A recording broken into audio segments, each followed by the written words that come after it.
नमस्कार दोस्तों। आज का सब्जेक्ट है mathematics second B Tech second sem के न्यू सिलेबस के अकॉर्डिंग। इसका जो मॉड्यूल है या फिर चैप्टर है ऑर्डिनरी डिफरेंशियल इक्वेशन फर्स्ट। इसके एग्जाम्पल समझाना मैंने स्टार्ट कर दिए हैं। जो भी एग्जाम्पल मैं समझाता हूं उसकी लिंक आपको डिस्क्रिप्शन बॉक्स में मिल जाएगी, या फिर मैंने इसके लिए एक प्लेलिस्ट बना दी है मैथमेटिक्स सेकंड बीटेक, इसमें जाकर भी आप देख सकते हैं। और ऐसे सभी स्टूडेंट जो अभी तक हमसे नहीं जुड़े हुए हैं वह हमारे चैनल को सब्सक्राइब कर लें, बेल आइकन पर क्लिक कर लें, जिससे कि ऐसे जो वीडियो मैं डालता हूं उसकी नोटिफिकेशन आपके पास पहुंच सके और आप उसको तुरंत देख सकें। या फिर आप हमारी एबी क्लासेस एप्लीकेशन भी डाउनलोड कर सकते हैं, इस पर भी आपको ऐसे सभी वीडियो मिल जाएंगे। तो चलते हैं, आज का जो भी क्वेश्चन है उसको स्टार्ट करते हैं। तो जो क्वेश्चन दिया हुआ है, लिखा हुआ है solve dy upon dx minus y equal to e की पावर 3। तो ओनली सॉल्व लिखा है, क्योंकि इस चैप्टर के अंदर भी अलग अलग मेथड है और जो भी टॉपिक है वह भी अलग है। तो हमें किस टॉपिक का क्वेश्चन है और किस मेथड से सॉल्व करना है ये पहचानना होता है। जैसा कि यहाँ पर लिखा हुआ है जो टॉपिक है, जो मैंने स्टार्ट किया है first order and first degree.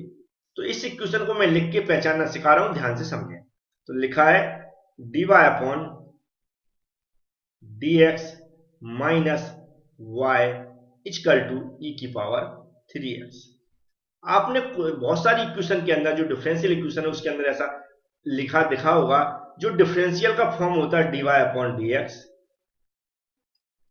D square y upon dx square, या फिर D cube Y upon D X cube, या फिर कुछ और भी पावर हो सकती है। तो यहां पर हम देख रहे हैं जब इसके अंदर कोई भी पावर नहीं है तो हम इसको क्या मानते हैं, डी की पावर 1 मानेंगे और एक्स की पावर 1 मानेंगे। यहां पर ऑलरेडी 2 दिया है, यहां पर भी 2 दिया है, यहां पर 3 दिया है, यहां पर 3 दिया है। ये जो 1 लिखा है, ये जो डेरिवेटिव्स बोलते हैं या फिर फ्रिक्शन पावर होती है, यह क्या होती है, ऑर्डर बोलते हैं इसको। क्या बोलते हैं, ऑर्डर। जैसे कि अगर सिर्फ इस टर्म को देखेंगे तो इसका ऑर्डर कितना हो जाएगा, 1 हो जाएगा। इस टर्म को देखेंगे तो इसका ऑर्डर कितना हो जाएगा, 2 हो जाएगा। इस टर्म को देखेंगे तो इसका ऑर्डर क्या हो जाएगा, 3 हो जाएगा। इसी तरह अगर हम इसको चेक करें तो डी है, डी की कोई भी यहाँ पर पावर नहीं दी तो हम क्या मान लेते हैं, 1 मान लेते हैं। एक्स की कोई पावर नहीं दी तो इसको क्या मानेंगे, 1 मानेंगे। तो इसका जो ऑर्डर होगा कितना हो जाएगा, ऑर्डर कितना हो जाएगा, 1 हो जाएगा। अब दूसरा हमें डिग्री पहचानना है, तो डिग्री कैसे पहचानेंगे। इस तरह के क्वेश्चन दिए रहते हैं, कई बार आपने ऐसा देखा होगा पूरे का ब्रैकेट चला रहता है, उसकी कुछ पावर दी रहती है, जैसे इसकी कोई पावर नहीं, मैंने 1 मान लिया। इसकी ऐसी भी कुछ पावर दी रहती है, ऐसे मान लिया मैंने इसकी 3 पावर मान ली, या फिर इसकी हमने 2 मान ली, कोई भी पावर मान सकते हैं अपने अकॉर्डिंग। तो जो ब्रैकेट चढ़ा के जो ऊपर पावर चढ़ी जाती है 3, 2 कोई भी, ऐसे ही हमने इसको मान लिया, इसमें कोई भी पावर नहीं चढ़ी है तो हमने क्या मान लिया, इसकी पावर 1 मान ली। 1 क्यों मान लेते हैं हम, क्योंकि 1 का मल्टीप्लाई अगर उस टर्म में कर देंगे तो जैसा का तैसा आएगा, वही वैल्यू है। तो जो ये पावर रहती है इसको हम बोलते हैं डिग्री। क्या बोलते हैं, डिग्री। तो इसकी डिग्री कितनी हो जाएगी, 1 हो जाएगी। जो मुझे चाहिए कि फर्स्ट ऑर्डर और फर्स्ट डिग्री। तो पहली चीज हमने पहचान ली कि ये फर्स्ट ऑर्डर फर्स्ट डिग्री का क्वेश्चन है। कैसे पहचाना मैंने बता दिया, लेकिन याद रखें हाईएस्ट पावर देखते हैं। क्या देखते हैं, हाईएस्ट। अब इस क्वेश्चन में तो हाईएस्ट पावर यही है, बनी है, तो क्योंकि टर्म ही एक ही दिया। अगर मान लो 2 टर्म होते यहाँ पर, ए वाला भी टर्म होता तो इसकी पावर कौन सी लेते हैं हम, ए वाली सेकंड वाली कंसिडर करते हैं। अगर ए भी साथ में होती तो ए 3 वाली कंसिडर करते हैं। मतलब हाईएस्ट पावर कंसिडर करते हैं, वही उसका हाईएस्ट पावर क्या रहती है, हाईएस्ट डेरिवेटिव या फिर हाईएस्ट फ्रिक्शन पावर ही क्या रहता, ऑर्डर रहता है। और जिस भी टर्म को हाईएस्ट वाले को हम ऑर्डर ले रहे हैं उसी टर्म की हम डिग्री देखते हैं, चाहे वो किसी और में अदर डिग्री हो, लेकिन हम उसी टर्म की देखेंगे जिसकी हमने ऑर्डर लिया हुआ है। तो ये दोनों होगा। अब हम क्या देखते हैं, इसको किस मेथड से सॉल्व करना है। तो इसका जो फॉर्म है वह लीनियर डिफरेंशियल इक्वेशन मेथड का फॉर्म है। कैसा होता है हम बता देते हैं, linear differential equation. Linear differential equation का जो फॉर्म होता है वह होता है dy upon dx plus P Y equal to Q होता है। यहाँ p एंड q क्या रहते हैं, कांस्टेंट रहते हैं। कैसे रहते हैं, कांस्टेंट रहते हैं। और इक्वेशन किसके रिस्पेक्ट में, x के रिस्पेक्ट में। अब देखो इक्वेशन दिख रही है, इक्वेशन पूरी standard form linear differential equation form का यही फॉर्म यहाँ पर दिया है। बस इसी फॉर्म से जो इक्वेशन का फॉर्म होता है उसी से हम पहचानते हैं कि हमें ये कौन सा फॉर्म दिया और किस मेथड से सॉल्व करना। तो ये जो लीनियर डिफरेंशियल इक्वेशन वाला मेथड है उसी से हम इसको सॉल्व करेंगे। सॉल्व करने का तरीका होता है, यहाँ पर हमें सबसे पहले क्या लिखना, सॉल्यूशन लिख लेना है। और सेमीकोलन लगाने के बाद हम क्या लिखेंगे, द गिवन डिफरेंशियल इक्वेशन, क्या लिखेंगे, डिफरेंशियल इक्वेशन। इक्वेशन को हम शॉर्ट फॉर्म में लिख देते हैं और यहां पर इज लगा देंगे। और डिफरेंशियल इक्वेशन जो गिवन है, इज लगा के जो भी इक्वेशन यहां पर दी उसको हम अच्छे साफ सुथरे अक्षरों में ऐसा उतार लेंगे, dy upon dx minus y equal to e की पावर 3x, ऐसा उतार लिया। अब इस इक्वेशन को हम कंपेयर करते हैं, याद रखें क्या करेंगे, कंपेयर करेंगे उस इक्वेशन से जो यहां पर मैंने लिखी है लीनियर डिफरेंशियल इक्वेशन। इसको भी हमें यहां पर लिखना पड़ता है कि कंपेयर एबव इक्वेशन, मतलब ऊपर equation the above equation with linear equation, with linear equation. बस हमें इतना लिख देना। और लिखने के बाद हमें उस इक्वेशन को भी लिखना जो लीनियर इक्वेशन है, dy upon dx plus py equal to q। अब यहां कंपेयर कैसे करते हैं, यहां पर लिखेंगे वेयर, पहला टर्म जैसा का तैसा रहता है। यहां पर जो y माइनस वाई लिखा, कोई भी इसके कांस्टेंट नहीं साथ में है तो उसको हम क्या मान लेंगे, इसका जो कांस्टेंट कितना मान लेंगे, 1 मान लेंगे, क्योंकि 1 का मल्टीप्लाई इसमें करेंगे तो सेम वैल्यू आएगी। तो जो p यहां पर p दिया तो यहां पर कितना दिया है, 1 दिया है। तो p इक्वल टू क्या हो जाएगा, साइन के अकॉर्डिंग लेके चलते, तो माइनस दिया तो यहाँ पर माइनस की जगह माइनस लिखेंगे और 1 लिख देंगे। q इक्वल टू, जो q कहाँ है, इक्वल किस तरफ है, तो इक्वल किस तरफ देखेंगे, जो भी वैल्यू होगी वह q की वैल्यू होगी, तो q इक्वल टू हो जाएगा e की पावर 3x। इतना करने के बाद हमें क्या करना पड़ता है, हमारा जो भी लीनियर डिफरेंशियल इक्वेशन इसका एक स्टैंडर्ड इक्वेशन का फॉर्म होता है, तो उस फॉर्म को हमें लिखना पड़ता है, उसी फॉर्म के अकॉर्डिंग हम पूरी इक्वेशन बनाते हैं। तो हम यहां पर ऐसा लिखते हैं, हेंस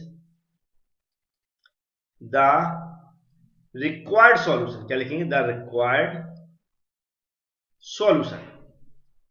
ऐसा सॉल्यूशन लिखने के बाद हम क्या करेंगे, उस सॉल्यूशन को यहां पर हम लिख देते हैं। तो ये सॉल्यूशन आपको याद भी रखना, y इंटू ब्रैकेट के अंदर होता है i इंटू एफ, फिर इक्वल होता है पूरा इंटीग्रेशन का पूरा साइन होता है, q होता है, और जो if है वो if होता है, और फिर क्या होगा प्लस dx, मतलब जिसके रिस्पेक्ट में हम इंटीग्रेशन करेंगे, और प्लस क्या होता है c, एक कांस्टेंट लगाते हैं।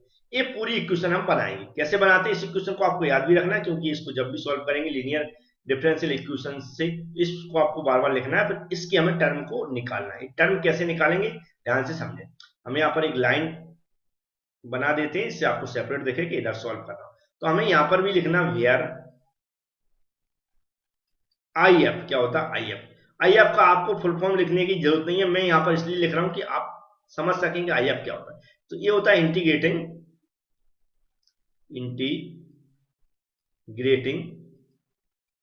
फैक्टर, क्या होता है, इंटीग्रेटिंग फैक्टर। तो हमने इसलिए लिख दिया है कि जिससे आप क्या कर सकें, इसको याद कर सकें। आप शॉर्ट में सीधा IF लिख के क्या करेंगे, वेयर लिख के लिखेंगे, फिर IF लिखेंगे, और IF का जो स्टैंडर्ड इक्वेशन होता है उसको आपको याद रखना है, क्योंकि इसकी वैल्यू निकालने पड़ती है, e की पावर इंटीग्रेशन p, और जिसके रिस्पेक्ट में हम इंटीग्रेशन करना है dx की। इतना हमें याद करके रखना। अब इसको हम कैसे क्यों याद रखेंगे, अब इसको हम क्या करेंगे, यहां पर e की पूरी इक्वेशन को सॉल्व करते हैं, इंटीग्रेशन लगा दें, p की वैल्यू यहां पर क्या दिया, -1 दिया है, तो -1 लिख दें, और जिसके रिस्पेक्ट में यहाँ dx के रिस्पेक्ट करना dx लिख दें। अब इसको हम सॉल्व करेंगे। अब इसको हम सॉल्व करेंगे तो आपने इंटीग्रेशन पढ़ा होगा, यहां पर ई से कोई मतलब नहीं, ई की वैल्यू जैसी की तैसी ई को रहने दें, हमें ई के ऊपर जो इंटीग्रेशन सॉल्व करना है उससे मतलब रखते हैं। तो 1 होता है, उसका x के रिस्पेक्ट में जो इंटीग्रेशन होता है क्या हो जाएगा, जिसके रिस्पेक्ट में कर रहा है 1 का वही वैल्यू लिखते हैं, x के रिस्पेक्ट में कर रहा है तो x हो जाएगा। तो ये पूरे टर्म का जो इंटीग्रेशन बनेगा, अब यहाँ पर माइनस लगाया तो माइनस की जगह माइनस ही रहने देते हैं, और x के रिस्पेक्ट में कर रहा है 1 का इंटीग्रेशन, तो x हो जाएगा। मतलब यहाँ पर हम समझ सकते हैं कि जो IF की वैल्यू हमारी कितनी आ गई है, e की पावर -x आ चुकी है। अब इस वैल्यू को हम कहाँ रखेंगे, इस इक्वेशन में रखेंगे। तो यहाँ पर ऐसा लिखते हैं अच्छे से, नाउ y लिख देंगे इनटू आई एफ की वैल्यू लिख देंगे, क्या है आई एफ की वैल्यू, माइनस ई की पावर माइनस एक्स, इक्वल लगा हुआ है, इंटीग्रेशन का साइन लगा हुआ है, फिर q है तो q की वैल्यू कितनी है, e की पावर 3x है तो हम e की पावर 3x लगा देंगे। फिर मल्टीप्लाई में क्या है, आई एफ है तो आई एफ की वैल्यू कितनी है, e की पावर माइनस एक्स है, इसको ब्रैकेट के अंदर बंद करेंगे हम और dx लगा देंगे, dx के रिस्पेक्ट में कर रहा है, एक कांस्टेंट है c, उसको रख देंगे, मतलब इस इक्वेशन में वैल्यू रख के हमने सीधा रख दिया। इसको सॉल्व करने का तरीका ये तो सेम जैसा का तैसा रहेगा और इंटू करके e की पावर माइनस एक्स। इस इक्वेशन को सॉल्व करके हम y के फॉर्म में लिखते हैं। कैसे लिखेंगे ध्यान समझते हैं। यहाँ पर इसको सबसे पहले सॉल्व करना होगा, तो a 3x है, a माइनस एक्स है, मतलब जो मल्टीप्लाई में होते हैं उनकी जो घातें होती हैं, जो पावर होती हैं वह जुड़ती हैं, ऐड होती हैं। तो 3x प्लस प्लस लगाएंगे तो प्लस माइनस माइनस हो जाएगा, तो 3x में से माइनस एक्स घट जाएगा, माइनस हो जाएगा, तो 3x में से माइनस एक्स जाएगा, तो e की पावर कितने बचेगा, 2x बचेगा, और dx लिख देंगे प्लस c। अब इसका इंटीग्रेशन हो जाएगा, तो हम इंटीग्रेशन बड़े आसानी से कर सकते हैं, e की पावर माइनस एक्स हो जाएगा इक्वल, इसका इंटीग्रेशन आप लोगों ने इंटीग्रेशन पढ़े होंगे कि जो हमारा इंटीग्रेशन ऐसा पढ़ा होगा, मैं बता रहा हूं ध्यान से समझ लें। ये जो ए कांस्टेंट होता है, इसका जो इंटीग्रेशन होता है कैसा होता है, जो ई है इसके पावर जो भी दी है यहाँ पर वह जैसे की तैसी रहेगी, एक्स बटे में क्या होता है जो कांस्टेंट है वह आ जाता है जब इसका इंटीग्रेशन को हम सॉल्व करते हैं, तो ऐसा कुछ इसका इंटीग्रेशन बन जाता है। तो ऐसा इंटीग्रेशन अगर सेम वैल्यू हम इसको देखेंगे यहाँ पर, तो ई की पावर 2x है, तो ई की पावर 2x 2x रहेगा, जो कांस्टेंट 2 है वह कहाँ नीचे आ जाएगा। ठीक है, समझ गए होंगे कि इंटीग्रेशन कैसे किया जाता है। और प्लस में क्या हो जाएगा, सी का सी रहेगा। उम्मीद है इंटीग्रेशन आपको समझ में आएगा। जैसे मैंने बताया था, इंटीग्रेशन ई की power A X equal to जो इंटीग्रेशन बनता है ई की पावर ए एक्स बटे में जो कांस्टेंट है वह बटे में आ जाता है। सेम मैंने यहाँ पर मेथड लगा दी है, ई की पावर 2x लिखा है तो इसका इंटीग्रेशन करेंगे तो ई की पावर 2x ही रहेगा, जो 2 कांस्टेंट हुआ है बटे में आ जाएगा, प्लस सी हो जाएगा, जो सी ऑलरेडी कुछ इक्वेशन में दिया गया है। अब इसको हम सॉल्व करेंगे y के फॉर्म में लाना, तो y इक्वल टू क्या हो जाएगा, ये जो e की पावर 2x है इसको e की पावर 2x ही रहने देंगे, बटे में क्या है 2 है, मल्टीप्लाई में a नीचे आ जाएगा क्योंकि यहाँ मल्टीप्लाई में, तो इक्वल किस तरफ आएगा तो सब में नीचे पहुंच जाएगा, प्लस c बटे क्या हो जाएगा e की पावर माइनस एक्स। अब इसको और सॉल्व करेंगे हम तो क्या हो जाएगा इक्वल टू, ये क्या है e की पावर 2x है, और जिसको ऊपर ले जाएंगे तो मल्टीप्लाई में क्या हो जाएगा प्लस की हो जाएगा e की पावर x, बटे में 2 है तो 2 ही रहने देंगे, प्लस c इंटू ए भी ऊपर पहुंच जाएगा तो क्या हो जाएगा e की पावर x हो जाएगा। ये समझ में आ गया होगा।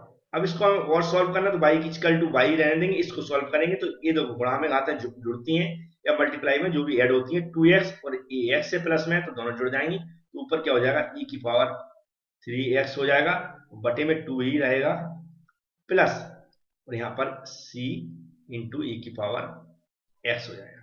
तो ये सॉल्यूशन बन जाएगा y इक्वल टू ई की पावर 3x बटे 2 प्लस c इंटू ई की पावर x। तो उम्मीद है क्वेश्चन भी आपको समझ में आया होगा। ऐसे कंटिन्यू मैं क्वेश्चन लाता रहूंगा, आप वीडियो देखते रहें। Thank you friends.